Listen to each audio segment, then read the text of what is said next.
ain't catching me slipping.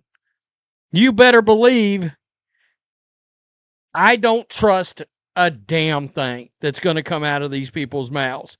This is the bed they can lie in after last year. All right? Oh, we all tried to tell you about this team and how it was constructed and this, that. We've been getting hated on. Okay, because we're not slurping up everything that's going on. You get beat at home by the Dallas Wings. The Indiana Fever opened their season with a home loss to the Dallas Wings, and the defeat came with a side of questions that fans and observers aren't ready to let go of, especially after last year's mess of misleading updates and half-truths from team leadership. Given the Fever's track record of keeping the public in the dark for months during last season, skepticism toward anything the organization says right now is completely reasonable.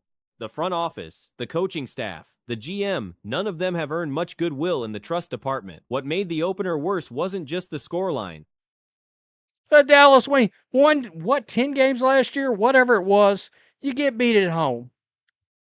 And everybody noticed, including the ABC broadcast, that Caitlin Clark went back to the locker room. And of course, she's been wearing this back brace, heating pad, whatever you want to call it. Yikes. Okay. We've officially got something going on. All right. We've got something. During the game, cameras caught Caitlin Clark heading back to the tunnel, and the ABC broadcast specifically mentioned trainers working on her hip flexor and groin. She was also spotted wearing what appeared to be a back brace or heating pad on the court, not exactly the imagery anyone wanted on opening night. After the game, Clark said she felt good, that the offense wasn't the problem, and credited Dallas for shooting the ball well. All right.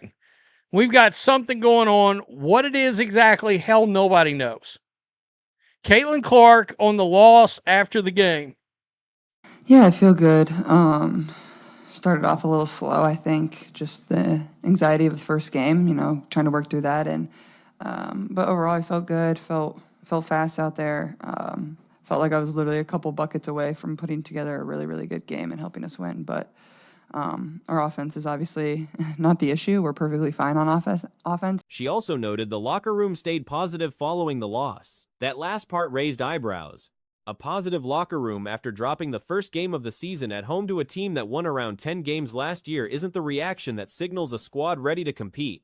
Coach Stephanie White, when asked about the ABC broadcast's mention of hip flexor and groin work, said that was the first she'd heard of it. Not the issue. We're perfectly fine on offense, and there's still so many things we can do better on that end of the floor. But, you got to give Dallas credit. They're really good. They shot the ball incredibly well. Really, the only quarter we put together was the third. I guess in the fourth we were fouling. So, but, figured it out a little bit there in the third. We just got to be able to do that a little more consistently. But it was a great test. It was a great game. Our locker room was positive afterwards. So we're not going to hang our heads. We're going to move forward. A lot to be proud of and a lot to learn from too. So she then addressed Clark's tunnel visits by describing them as routine body maintenance, hip alignment, rib alignment, mechanical adjustments that professional athletes deal with regularly. This is going to be an ongoing thing, she said, framing it as nothing out of the ordinary. Clark herself confirmed postgame that the tunnel trips were for back readjustment and said there was nothing to worry about regarding her groin or hip flexor. Here's the problem. A lot to learn from too. So it's only one of 44. We got a long ways to go. Okay. I want to be fair because if this was any other league, any other sport, I've got no problems with anything she said until she said the locker room was really positive afterwards. No, it shouldn't be after a loss. It shouldn't be positive. If my 49ers, if the coach or one of the players said that, I would be like, you got to be kidding me, right? I hope. When a player has to get their back worked on mid-game in the very first contest of the season, it naturally draws attention.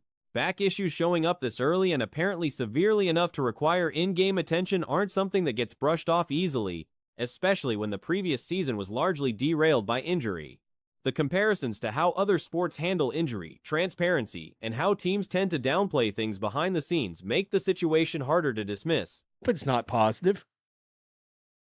There should be some anger after a loss like this. Point blank, you lost the first game of the season. My boy CDS, first comment. Shouldn't be a positive locker room. That's concerning. I don't know. Retard coach. Yeah. Well, we're about to get to the injury. The basketball side of things wasn't great either. Dallas dropped 107 points on the Fever in what was reportedly the first WNBA season opener ever, where both teams reached that total. The defense, which was supposed to be a strength under new coaching, was thoroughly picked apart. Coach, yeah. Well, we're about to get to the injury. Yeah, I said it. The injury. Right here, Stephanie White on ABC's report that trainers were working on Caitlin Clark's hip flexor and groin. She said, quote, that would be the first part I've heard that. Well, they said it during the broadcast. We talked about it in my reaction. They brought up her groin specifically. She goes on about her trips to the tunnel for her back. The Wings didn't exactly roll in with a powerhouse roster. Their returning core isn't dramatically different from last year, yet they came into Indiana and handled business without much resistance. 43 more games remain. If this is how things start, the road ahead is going to require some serious answers on the injury front, the defensive end, and on whether this organization has finally learned how to be straight with people. She goes on about her trips to the tunnel for her back. Here we go, folks. By the way, Wish TV News 8 is who had these clips. Part of maintaining the body. I mean, you know, as she has adjusted her body and focused on. I mean, look, I think when we're all really young, we don't learn proper mechanics, and then it doesn't get exposed until something happens. And trying to get her body mechanically the way that it needs to go. This is going to be an ongoing thing. You know, not just her. I mean, we've had multiple players. What a contest this turned out to be.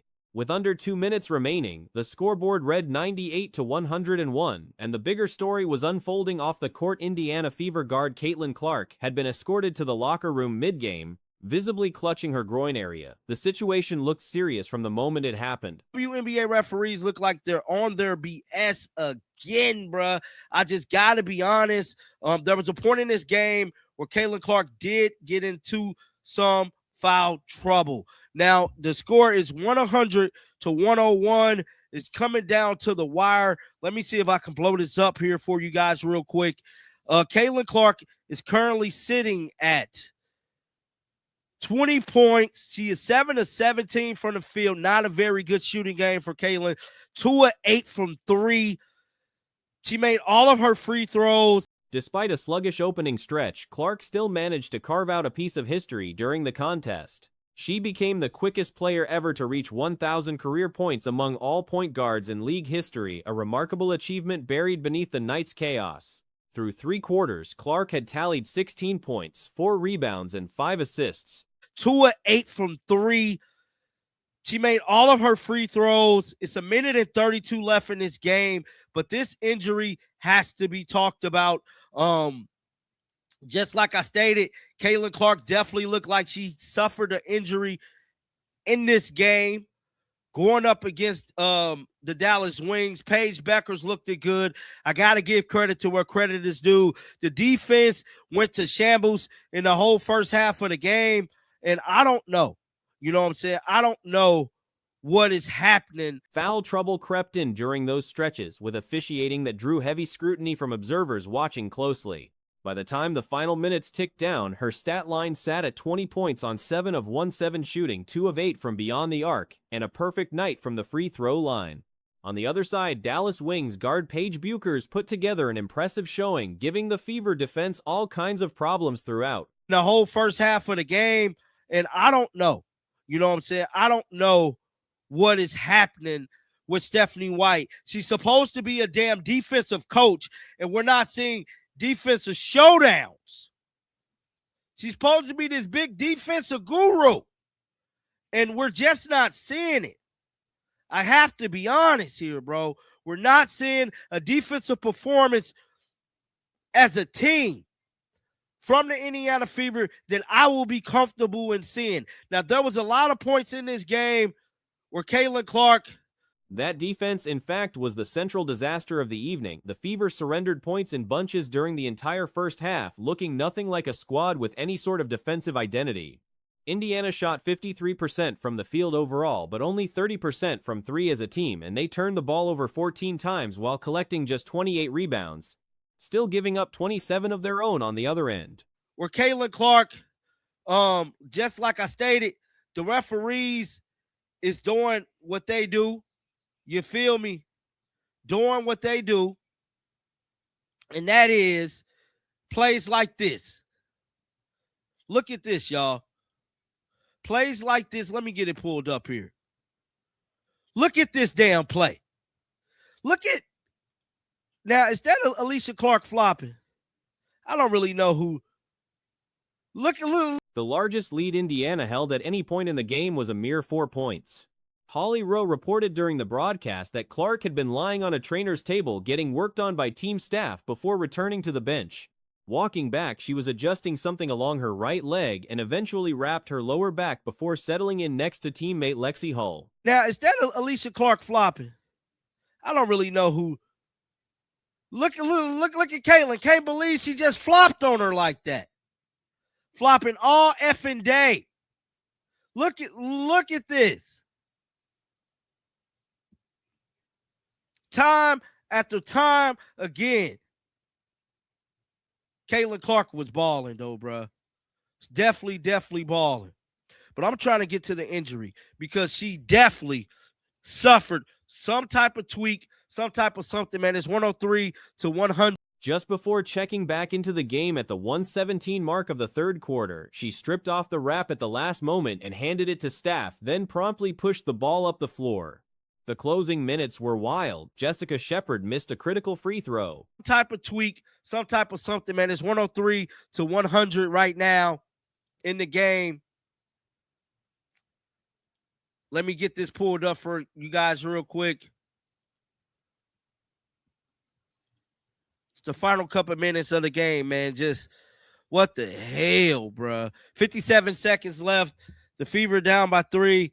Caitlin Clark looked like she could be in the game. I'm not watching the game right now. Let me see here. I just cannot believe this, man. Odyssey Sims missed 1 of 2 for Dallas. Paige Bucher shockingly missed both of her free throws late in the game. Clark launched a 3-1-foot three-point attempt in the dying seconds that fell short. Let me see here. I just cannot believe this, man.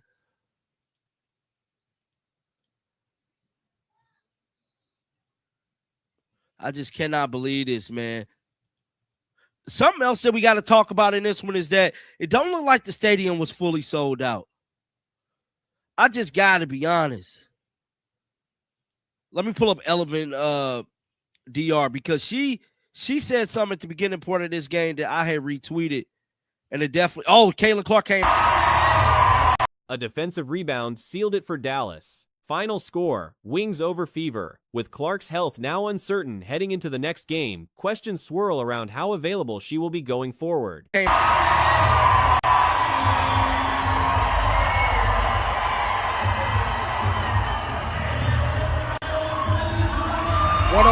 Yeah, the Fever's going to lose this one, y'all.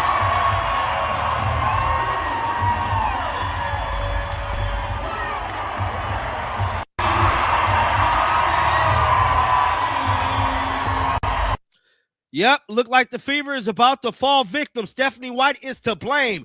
Defense is in complete sham. The rebounding struggles, the defensive breakdowns, and the injury scare combined to make this opener a painful one for Indiana. Maisha Hines-Allen knocked in a 2-foot layup off a Kelsey Mitchell assist to push the Wings lead, and that proved to be enough. The Fever simply ran out of answers when it mattered most.